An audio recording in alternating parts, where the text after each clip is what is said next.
In this episode of NetRift Adventures, our journey in Yellowstone continues. Simultaneous rare eruptions, Mammoth Hot Springs, wildlife encounters, and more. Let's get to it. Finally got up on time today. This is gorgeous.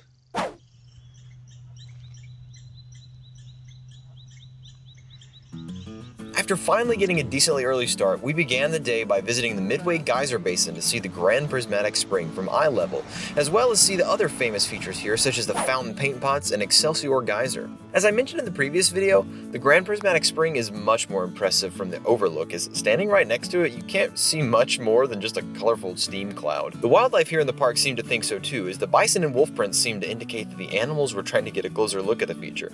The vibrant colors you see here and in many of the other springs and geysers of the park come from the many thermophiles that call the seismic structures home. Most of the ground here is covered in a colorful bacterial mat that is well preserved by the park with the boardwalk walkways, as even stepping onto the mat could destroy the delicate microscopic ecosystem. Not to mention the ground is super unstable here. We then proceeded to the fountain paint pots area of the lower geyser basin, where we were treated to perhaps our most stunning eruption we had ever seen. Look! Wow! Whoa! Holy crap, Maria, look at that thing! Wow. Look, now morning's going off.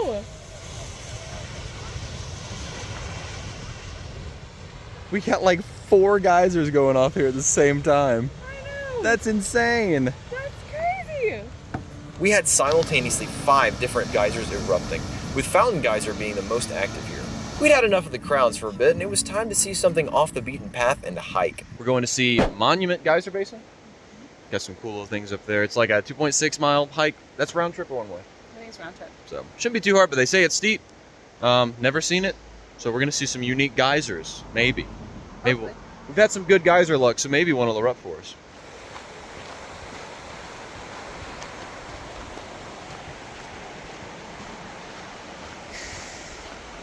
Maria's a bit spooked that we're gonna stumble upon a bear. And it's gonna charge us and we're gonna die. We got bear spray, and I'm a quick draw with it. See, watch. Think. Watch. Oh, that was quick. That was quick. No, that was. Faster than that. Nah, that was quick, dude.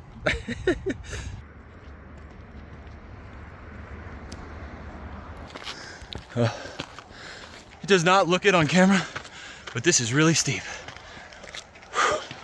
And the altitude is not helping. We've ascended almost 300 feet in about 13 minutes. This is a steep hike.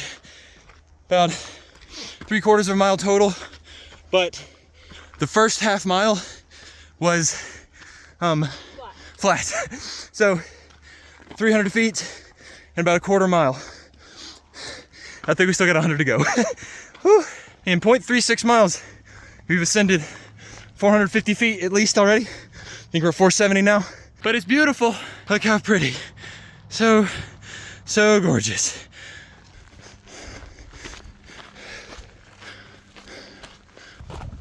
Whoa! Whoa. Wow. Wow.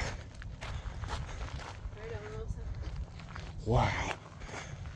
Holy moly! This was worth the hike. Oh yeah.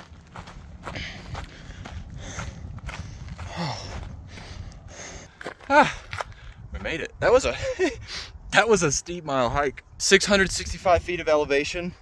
24 minutes total, but again, that's the first half of the mile was really flat, so it was kind of steep.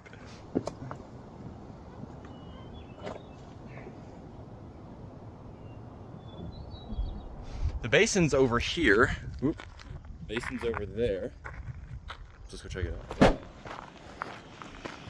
Whoa. Wow.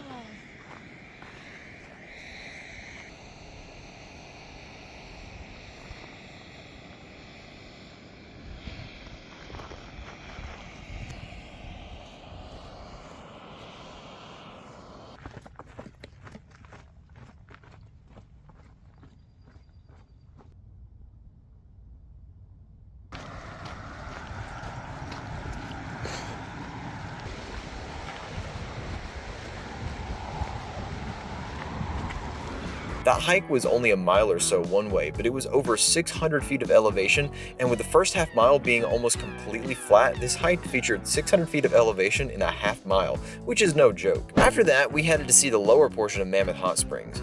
Here's the thing, Yellowstone is a very unique national park in that it is very accessible to everyone, which is great. The side effect of that though is that there are a lot of people, and with the features and such so close to the roads and as accessible as they are, the park can sometimes feel like a museum, and with that, something called museum fatigue can set in. If you're unfamiliar with that term, basically it's a phenomenon in which after looking at museum exhibits for an extended period of time, you start to get exhausted from going to exhibit and reading information or looking at things, even if what you're looking at is the coolest thing in the world. That can absolutely happen here at Yellowstone, as there are so many things to see here. And unlike a place like Glacier, the exhibits and features of the park are much more of a focus here than hiking and such. All that to say, we were getting museum fatigue by the end of the lower loop of Mammoth Hot Springs, and we needed a break. So we went to the town of Mammoth to try a flavor of ice cream that immediately caught our attention: Montana Moose Moss. And boy, is it wonderful. It's basically mint moose tracks, but instead of peanut butter cups, it's mint wafer cups. What's your verdict on the Montana Moose Moss? Really good. You simply must try this if you're ever out this way. I haven't been able to find it anywhere near where we live, so it truly is a local thing apparently. After our ice cream refresher, we ventured to Gardner to see the famed Roosevelt Arch and to get our obligatory pictures. Your favorite president? I do like Teddy.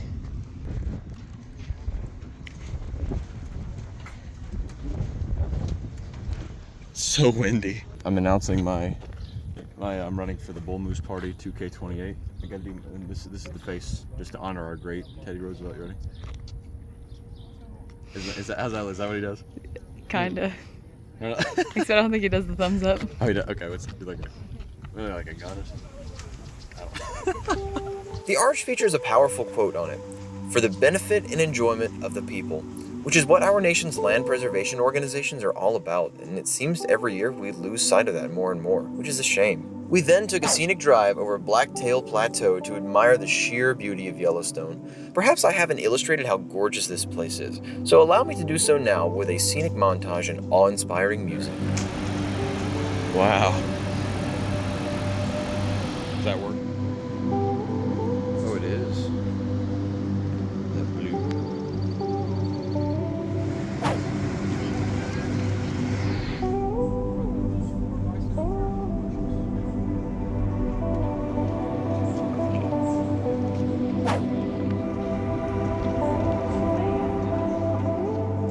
I want to take a second too to mention one of my favorite aspects of national parks: the visitor centers.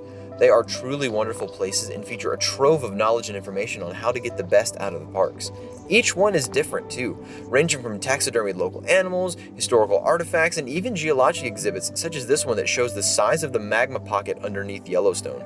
That little shape at the top is the entire park, which is over 3,400 square miles. With the day's exploring finished, we stopped to make dinner on the Yellowstone River before heading to Hayden Valley for some evening wildlife spotting. And as always, Hayden Valley didn't disappoint.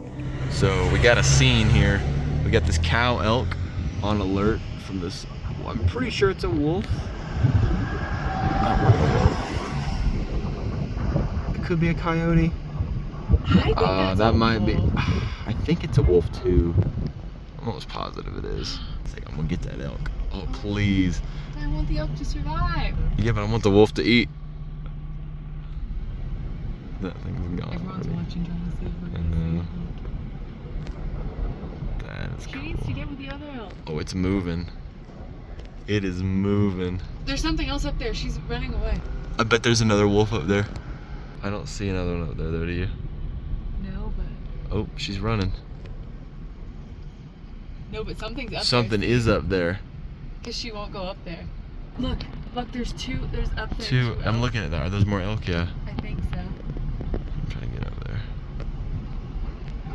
Yep, those are two other elk, and they're looking. This is cool. Oh my gosh, it's hunting.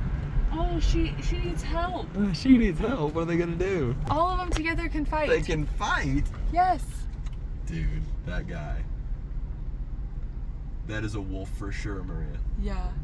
Wow, that is gorgeous. Oh, he's scratching his face. As we basked in the twilight of Yellowstone's gorgeous views, we felt completely at peace. The rolling hills and distant mountains, along with the presence of nearby bison herds, lulled us into a sense of sublime tranquility that only a place like this can provide. We drove along back to camp for the evening, looking forward to our last day in this breathtaking setting tomorrow. Thank you very much for watching. I hope you enjoyed our adventures in Yellowstone so far and will subscribe to see more of our journey, as well as more adventure videos and gear guides coming up soon. If you've ever been to Yellowstone yourself, let me know in the comments how our trip stacks up to yours. I hope you guys are able to get outside this week, and until then, I'll see you next time.